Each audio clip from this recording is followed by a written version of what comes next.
and misinformation, we have organized this webinar to apprise you of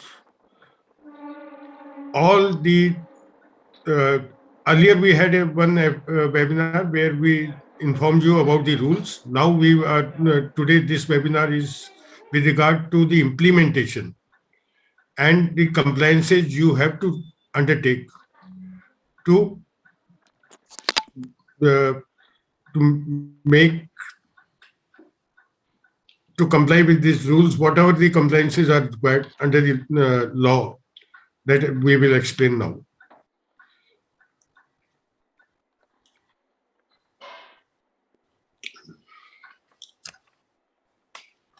First of all, every direct selling entity has to submit a declaration of compliance to rules like we earlier all entities had filed compliance to direct selling guidelines. In the same form, we have to submit a declaration of compliance to rules in affidavit form. What this affidavit will contain is compliance to legal metrology packaging rules 2011. This is provided under section 5(2)(h) of the rules. Compliance to drugs and cosmetics packaging rules 2020 under section 4(k) of the rules. Before I go further, I would like all of you to please study these rules with Consumer Protection Act 2019 because all these rules have been issued under the powers given by the Consumer Protection Act to the Government of India under section 94 of the Act. Compliance to FSSAI packaging rules 2020. This is provided under section 4J. Mandatory declarations to be displayed on the product label, literature, catalog, etc. They are provided in different packaging rules, that is General Packaging Rules 2011, Drugs and Cosmetics Packaging Rules 2020, and FSSAI Packaging Rules 2020. Simultaneously, you have to comply with the e-commerce rules 2020 that is provided under section 9 of the rules. Compliance of e-commerce is necessary for the reason that a direct selling entity is considered to be an inventory model of e-commerce. So you have to comply with the rules, e-commerce rules also. And you have to submit that compliance also to the government. These compliances have to be submitted to Department of Consumer Affairs, Government of India. Compliance to Drugs and Cosmetic Rules 1940, and it's provided under section 4K. Compliance to IT Rules 2020 for data security under section 3K of the rules. Particularly, you have to comply with section 43 of the IT Rules 2020. Compliance to Chapter 6 of Consumer Protection Act 2019. This is provided under section 6.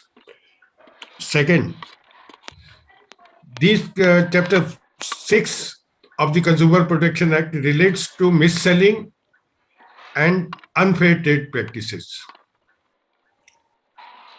Simultaneously, for complying what I have told you earlier, you have to have some mandatory registrations under other acts and rules. First of all, you have to have yourself registered as packer under the Legal Metrology Act 2009 and rules made therein, that is the Packaging Rules 2011. As relabeler under the FSSAI Act, because all the direct selling entities, they market their products under their own brand and trade name. So they are considered to be relabeler. And under the Legal Metrology Act, they have to register as packer because they are considered to be a deemed manufacturer. For agricultural products, a new schedule has been provided with the name of biostimulant and bionutrient. And this new schedule is Schedule 6.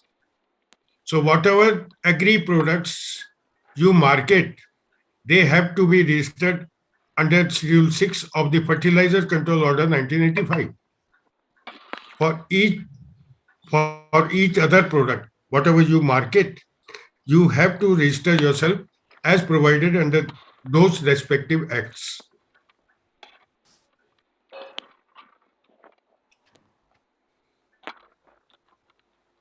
You have also to register yourself under the Shops and Establishment Act. The Shops and Establishment Act is prevalent in whole of India. You have to have trademark. If you have more than one brands, you can have more than one trademarks, but at least you should have one trademark to identify your products with you. Trade or municipal licenses, wherever applicable. In certain states, there are municipal licenses required for establishing an establishment. This trade or municipal license is required for your head office, registered office, and branches offices, if any, in these states.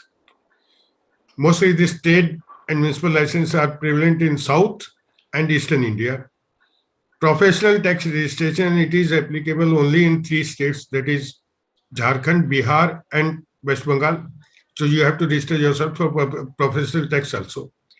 And if your employees stand throughout India is more than 20, then you have to register yourself under the ESI and EPF.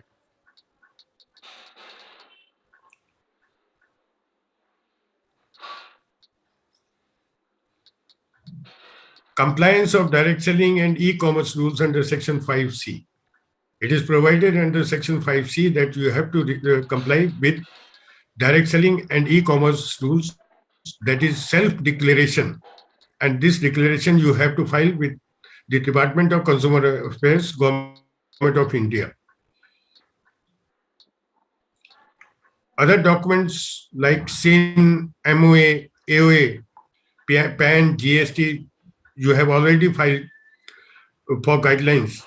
Now, in addition to those documents, the other document is purchase order form and its terms and conditions for consumer under Section 6(1)(d). Now, this is a new provision in the rules. You have to have a purchase order signed by a consumer before supplying the goods to him or her. This purchase order you have to design and provide with the compliances. This purchase order should have terms and conditions of supply and time of delivery that is provided under Section 7N and O.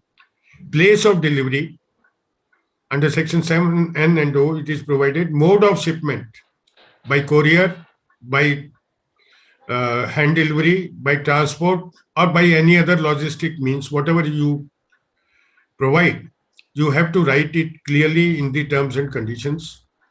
Payment terms, whether it is through bank, through card, or through payment gateway, whatever it is, you have to provide that in writing under the terms and conditions. Payment methods and its security. Whatever the security provisions are there with regard to those payment methods, those also you have to provide, so that the consumer knows that his payment, if given in advance, is secured. Payment options also. Payment options means either you are selling on credit or EMI or cash or in advance or post delivery, whatever it may be your terms and conditions or whatever your provisions are there, you have to clearly specify them on the order form under the title Terms and Conditions. Option for cancellation of purchase order and refund of payment under Section 5. Under Section 5, it is provided that you have to give a consumer option to cancel his order and refund his amount if you have received in advance, or in case of cancellation, if you are going to deduct any deduction, that all those conditions you have to specify in writing under the terms and conditions. Data security policy. Whatever data the consumer has provided you, like its name, address, uh, ID number, card number, or whatever the consumer provides you while placing the order, you have to guarantee its security. That is provided under Section 5(5) of the rules. Remedial options available to a consumer under Section 5(d). If a consumer is not satisfied with your product or your services, where he can have a remedy to resolve his grievance, that you have to provide under the terms and condition of the order form. My suggestion to you is that rules provide that you should have it in a customer care, provide customer care address, mobile number, email ID, and time period by which the customer care will resolve the matter. Then grievance redressal officer provide its uh, address, email ID, and mobile number, and the time given to a grievance redressal officer, which is under rules, it's under Act, it is 30 days. And after that, give him an option of approaching the NCH, National Consumer Helpline, of which you are going to be a convergence partner. Give them that option also, so that it can approach to NCH to resolve its grievance. And if its grievance is not resolved there, then give him the option of approaching a consumer forum or consumer court. Product warranty and guarantee, if you are providing any product warranty and guarantee, that you should specify under the terms and conditions of the purchase order. After sales services, if you are offering, then you should provide that also. How it has to be activated, with whom the consumer has to communicate. All this mechanism you have to specify under the terms and conditions of the purchase order for consumer. Now, this right under Section 7(p), right of return of a consumer. So this right is given by statute. You cannot take this right from him. You cannot refuse the return of goods to you in a prescribed time limit, that is 30 days. Under the Act, you should provide that also to him, and that condition has to be written and guaranteed by you in the terms and condition of the order form of a consumer. Now here, I would say the rules have made distinction between a consumer and a direct seller. The Act says that a person who purchases a product for commercial purposes, for his professional benefit, is a reseller, and direct seller is a reseller.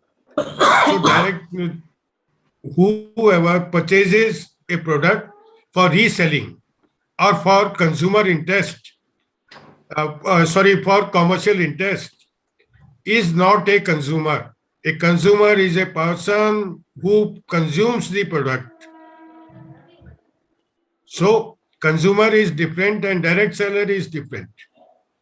So an order form for a direct sell will be a bit different than the order form for a consumer.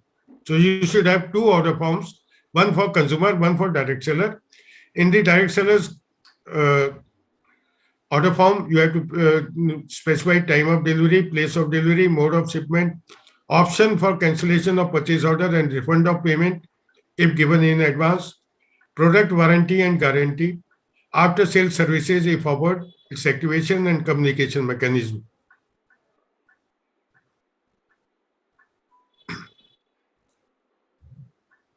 Now comes the important part of your declaration and submission. You have to submit your business plan to the government along with your declaration. Now this business plan will also form part of your contract agreement with your direct seller. This business submission of business plan is provided under section 3F2J of the rules. It should not be a pyramid scheme. It should not be a subscription scheme. The dictionary meaning of subscription is periodical and fixed amount and fixed time. That is subscription. So you should avoid fixed time and fixed contribution, fixed subscription. If you avoid this, then you at least you can say that you are part out of pyramid scheme. You should also ensure that your business plan, whatever it is, the business plan, compensation plan, the government, the rules have left on you. You should devise your own business plan. Whatever business plan you devise, they should not fall under the pyramid scheme and money circulation scheme. That you have to ensure. Government has not prescribed any business plan or any way of compensation to you. Now, money circulation scheme. Definition of this is provided under the Price Cheat and Money Circulation Banning Act 1978. You can read that. Should not contain payment of incentives directly or indirectly for recruiting or sponsoring a subscriber. This is very clear. For recruiting and sponsoring, you cannot make any payment, any type of incentive. Your incentive should only be linked to sales, marketing, and distribution of a product and only product, nothing else. Payment methods for paying incentives and options available, but by which way you are going to pay him the compensation or his incentive, that you have to specify dates when you will be paying it, that everything has to be specified in the business plan itself. Declaration that the entity and its directors, partners have not been declared bankrupt, that is provided under section 8. You have to declare that none of your directors or partners and your company has been declared bankrupt.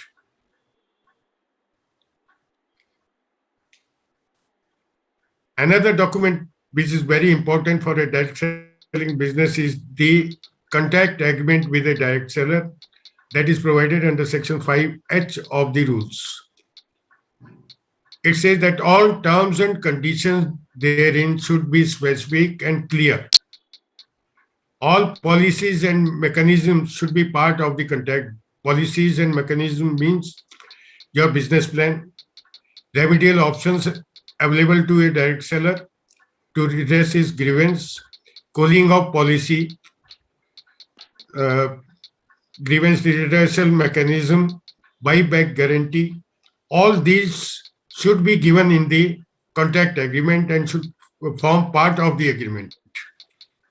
Declaration of not being bankrupt by the direct seller, you have to obtain this declaration in the contract agreement itself, that a person who is a direct seller and is joining you has not been declared bankrupt by any court of law.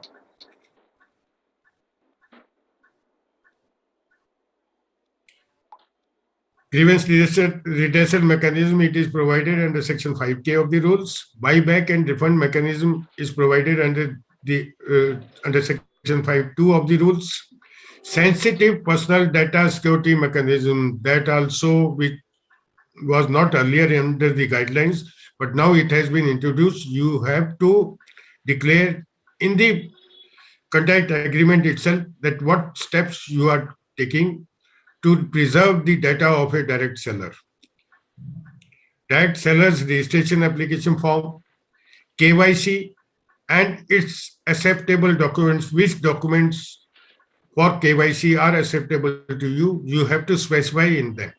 This is provided under section 5I of the rules.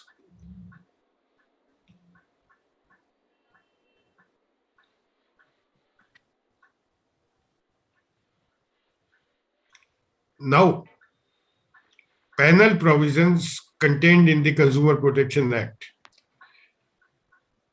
Penal provisions, that is penal provisions are contained in the Consumer Protection Act. Whatever provisions are contained in the Act, they will apply both on direct selling entity and direct seller.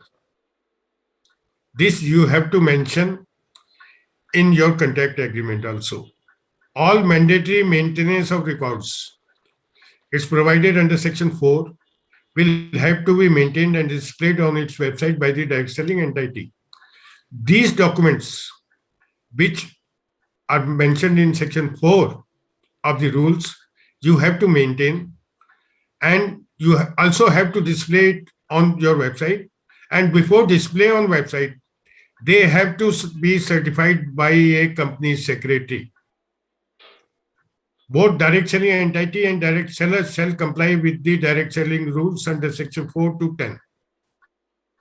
This you have to mention in the contract agreement, and both of you, direct selling entity and direct seller, should be bound under the contract agreement to comply with the direct selling rules and specifically with sections 4 to 10 of the rules.